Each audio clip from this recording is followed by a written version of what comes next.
అంతర్జాతీయ మహిళా దినోత్సవాన్ని పురస్కరించుకుని ఈరోజు డిస్ట్రిక్ట్ అడ్మినిస్ట్రేషన్తో కలిసి ఆల్ డిస్ట్రిక్ట్ డిపార్ట్మెంట్స్ ఉన్నటువంటి విమెన్ కానీ చిల్డ్రన్ కానీ వివిధ కాలేజెస్ స్టూడెంట్స్ కానీ అందరూ కూడా ప్రతి ఒక్కరు కూడా వాళ్ళ తాలూకా ఏజ్ అని కాకుండా అందరూ కూడా ఈ ర్యాలీలో పార్టిసిపేట్ చేయడం జరిగింది. ర్యాలీ మంచిగా జరిగింది. ఈ ర్యాలీ ద్వారా మనము ఆడబిడ్డని ఏ విధంగా సపోర్ట్ చేయాలని ఒక మెసేజ్ ఇవ్వడం జరుగుతుంది. అలాగే ఈ విమెన్ పట్ల జరుగుతున్నటువంటి కొన్ని ఏవైతే ఉన్నాయో ఆ నేరాలు కూడా జరగకూడదనేటువంటి ఒక మెసేజ్ని కూడా ఇవ్వడం జరుగుతుంది. గత వారం రోజులుగా కూడా పోలీస్ డిపార్ట్మెంట్ డిఫరెంట్ ప్రోగ్రామ్స్ని మనం టేకప్ చేస్తున్నాము.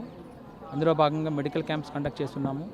అలాగే ఎస్సే రైటింగ్ కాంపిటీషన్స్ కానీ ఎలక్యూషన్స్ కానీ విమెన్ ఎంపవర్మెంట్కి సంబంధించి ఆ విమెన్ తనంతట తాను శక్తివంతంగా తయారవడానికి అవసరమైనటువంటి ఏవైతే ఉన్నాయో ఆయా అంశాల పట్లే మనము వీటిని కండక్ట్ చేయడం జరిగింది.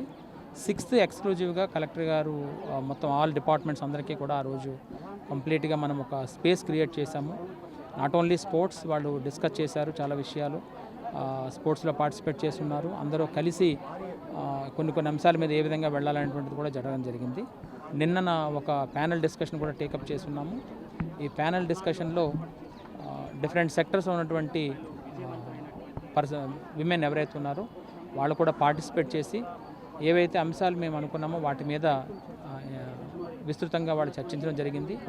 అలాగే భవిష్యత్తులో చేయాల్సినటువంటి కొన్ని కార్యక్రమాలను కూడా దిశానిర్దేశాలు కూడా రెడీ చేయడం జరిగింది.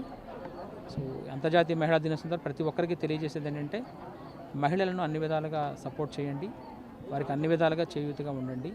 ఆడబిడ్డల పట్ల ఎటువంటి నేరాలు జరగకుండా చూడాల్సిన బాధ్యత ప్రతి ఒక్కరి మీద ఉంది. దీనిని ప్రతి ఒక్కరూ కూడా ప్రతి స్థాయిలో కూడా చేయాలి. ముఖ్యంగా ఆలోచనల్లో మార్పు రావాలి. అది మేము తెలియజేస్తున్నాం. Thank you. మరిన్ని వీడియోస్ కోసం ఛానల్ ని సబ్స్క్రైబ్ చేయండి. లేటెస్ట్ అప్డేట్స్ కోసం వాట్సాప్ ఛానల్ ని ఫాలో అవ్వండి. ఆ లింక్ డిస్క్రిప్షన్ లో ఉంది.